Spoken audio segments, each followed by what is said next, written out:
Today we're comparing two complete guitar modelers from Boss that include pretty much every function most of us need on a daily basis. It's the GT-1000 Core versus the GX-1. The GT-1000 Core was released in 2020 and is available today for around 630 euros on Thomann and $660 on Sweetwater. The GX-1 was released this year, 2026, and is available today on Thomann for around 250 euros and on Sweetwater for $230, although I've seen it cheaper in the European market, so I advise you to look around before you pull the trigger. These two units sit at very different price points, although I would consider them both to be mid-tier modelers. The reason I say that is because both these units are far better products than entry-level modelers like the Velton GP5, which I've reviewed here on the channel, but they're also nowhere near as good as the high-end stuff like Kemper or XFX. So in my opinion, they sit in a happy middle between those categories. This review will be divided in 6 chapters: build quality and presentation, features, amp sounds and effects, UI and software, and lastly, price and which unit you should buy. Throughout this video, we'll be listening to a pre-recorded 1-minute demo song and 3 very short, non-processed sound bites that should help illustrate the sound differences between these units. I'll leave all the info you need about each sound example on screen. Let's start with the demo song.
I'm Gui Batista, and if you enjoy this type of content, please leave a like and subscribe. It's a great way to help the channel grow, and I really appreciate your support. And also, you can get all the Boss GX1 and Boss GT-1000 presets in this video for free on my Buy Me a Coffee page. The link will be in the description. Hope you like them, and back to the video. Build quality and presentation are two things that are usually great with Boss products, and these two units are a great example of just that. Both the GX1 and the GT-1000 Core come packaged really well and have great build quality. The GT-1000 Core is built from some sort of aluminum, while the GX1 is built from plastic, which gives the GT-1000 a more sophisticated and high-end look. But even then, the GX1 is a very well-built unit that feels much better than other units in its price point and even higher price points like the Tone X pedal. But I'll be comparing the GX1 to the Tone X pedal in my next video, so if you want to see that, feel free to subscribe. When it comes to foot switches, knobs and buttons, pretty much everything is considerably better on the GT-1000 Core, which in my opinion is one of the best builds on the guitar market, full stop. But the GX1 does hold its ground with a fantastic build for a $250 unit. The GT-1000 also includes both a USB micro cable, which is the USB port the unit uses to connect to a computer, unfortunately, and an official Boss power adapter. So out of the box, the GT-1000 Core comes fully prepared to be used, while the GX1 includes neither a power adapter or a USB cable. It does, however, include 4 batteries, which is one of the ways you can power up the unit, contrary to the GT-1000, which can only be powered via power adapter. Another distinction between the units is that the GT-1000 Core uses micro USB, while the GX1 uses the more modern and desirable USB-C. Not a game changer, but certainly important. To recap, both units are very well built and come well packaged from Boss. The difference in price absolutely reflects the reality of the materials used in each unit, which means the GT-1000 Core is a far better and more resilient build than the GX1, with better foot switches, buttons, knobs, and input jacks. Even then, the GX1 remains an impressive build for its price point and should be enough for even the toughest of use cases.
Both units have pretty much every feature I could need as a guitar player. Lots of amps that can cover any music style you can think of, all the necessary effect types, a screen to control the unit, and comprehensive connections on the back.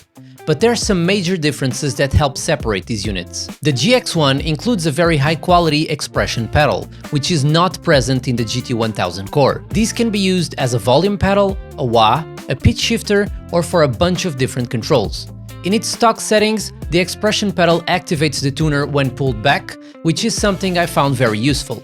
The feature may be more important to some players than others. For me, personally, I really like the expression pedal and I think it's a very positive addition. The connections on the back of the GT-1000 core are far more comprehensive than on the GX-1.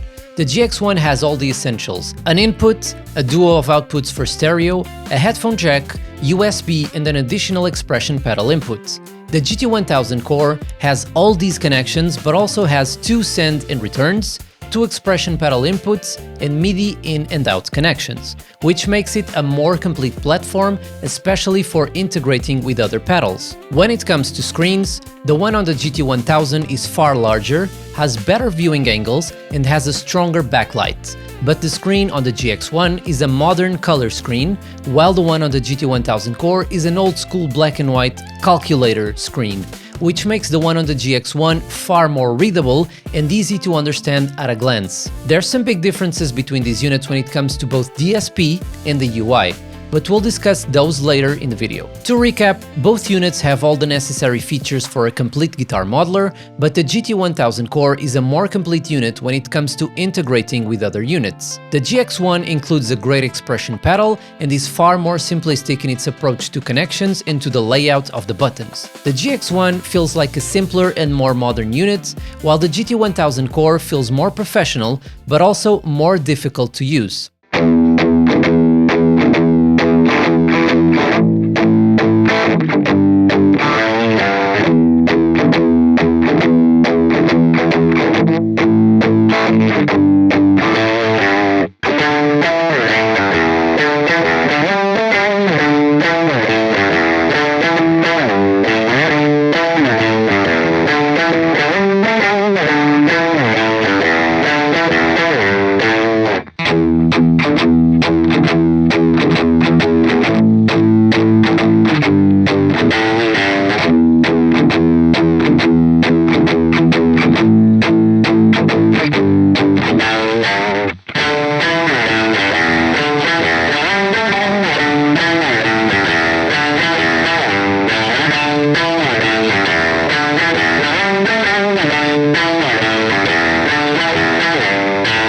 I was surprised at how different the amp sounds on these two units actually sound. Before I got the GX-1 in the mail, I was expecting that both units would sound fairly similar since they have more or less the same amp models, but the GT-1000 core would sound better in pretty much every instance since it's a much more expensive unit made with more expensive parts. However, this has not been the case. First off, it's true that the GT-1000 core seems to have better audio parts. It feels like the latency is lower on this unit, and it also feels like the sound has a bit more depth and nuance when compared through studio monitors. But again, these nuances in sound quality between the units are subtle, and more importantly, the sound of the amp models are not 100% consistent between units. Some amp models sound way better on the GT-1000 core, while others sound better on the GX-1, which is noticeable even considering the better sound output on the 1000 core. I'm not sure why it happens, but it seems like Boss made some changes to the amp models, which honestly is something the GT-1000 core needed. Also, please note, I made all my comparisons while using the same external IRs to make sure I can level out the sound quality between these two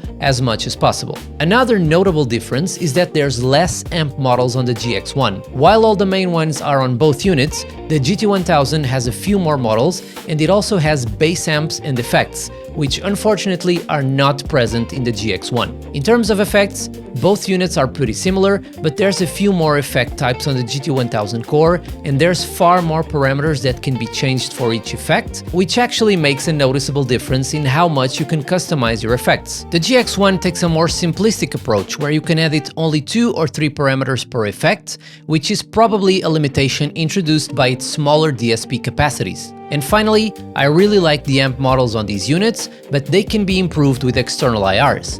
They're also very versatile, and with good external IRs, both units sound great. To recap, both units have great amp sounds, but the GT-1000 core has more models and includes bass amps and pedals. The GT-1000 has better sound quality in general, but when it comes to amp models, some sound better on the 1000 core, while others sound better on the GX-1, strangely. Effects are generally the same between units, but again, the core has more available effects, and because of its higher DSP power, I suppose, there's more parameters you can change in each effect, giving you a lot more customization.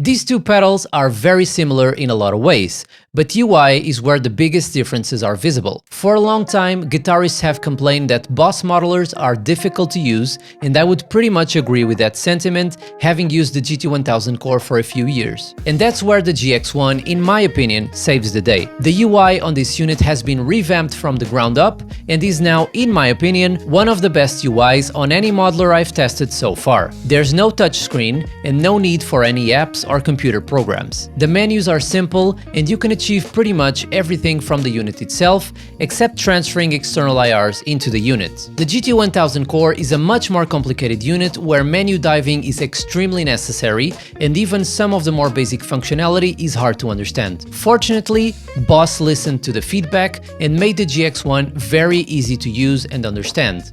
The buttons on the face of the unit are even a reflection of your signal chain, showing you all the blocks in your current patch and light up to show you what effects are on or off. And that brings us to the matter of DSP. The GT-1000 core is an extremely powerful unit when it comes to processing power. The unit can manage tons of effects simultaneously and even multiple amps in the same patch. There's almost no limit to how complex signal chains can be on the 1000 core. The GX-1, on the other hand, takes a very different approach. Boss decided to make the unit extremely simple in terms of what you can do with a signal chain of only 8 fixed blocks. This in practice means that managing your patches on the GX-1 is very simple, and getting to the sounds you want is also very simple. Of course, there's a lot of drawbacks, like the fact that you're limited to just 1 amp per patch, or the fact that you can only use 8 blocks at once, while in the 1000 core you can use way more than that. But honestly, for a $250 unit, I never felt like I wanted or needed to be able to do more than what was available. The 1000 core, on the other hand, is a unit that invites exploration and experimentation, while the GX-1 invites simplicity and getting to the point quickly. To recap, the GX-1 has completely revamped the UI of Boss units and made them very accessible to not only modeling geeks, but also players who don't enjoy digital technology as much. The GX-1 is extremely easy to use and get great sounds quickly, but is also a far more limited unit than the GT-1000 core. The 1000 is a very professional unit with lots of power for endless experimentation, but also a far more complex menu system that may scare away those who don't enjoy learning digital interfaces. I think these units are actually very different products for different players. The price difference between these units reflects the difference in construction, audio parts, sound quality, and processing power. That's pretty much it. The 1000 core is a more robust unit, made from durable materials with a lot more processing power. It was idealized to be integrated into a larger pedalboard and to be sort of the brain of a larger system, but it can also be used as an all-in-one. The GX-1 is obviously meant to be an all-in-one since it comes with an expression pedal and has no effects loop. You should get the GX-1 if you want a self-contained unit that can do everything you need and sound great while doing it. Everything about this unit is good quality, but it is in fact a $250 unit, meaning it does not have the flexibility, sound quality or power of a high-end modeler. It could be your one and only guitar device and there's hardly anything you can't do, but it will not compete when compared with Kemper, XFX or Quad Cortex. The GT-1000 core is a professional modeler which is a minimization of Boss's flagship GT-1000 that maintains all the power and all the features but removes some of the hardware. The 1000 core can in fact do everything the GX-1 does and a lot more, making it appropriate for any music setting, be it amateur or professional. The big factor between these is if you want the simple, easy to use and very complete, cheaper option, or the more complex, but also more capable, expensive option. As for me, I'll keep waiting for Boss to put out an eventual GX-1000 or something similar that keeps the power and high sound quality of the GT-1000 core, but adds the much improved UI and menu design that they created for the GX line. And up next, you can watch my individual reviews of both the GT-1000 core and the GX-1 for more information on each of these units. My next video will be a comparison between the GX-1 and the Tone X pedal, so make sure to subscribe to get notified when that video comes out. Anyway, thanks for watching, I'll see you next time.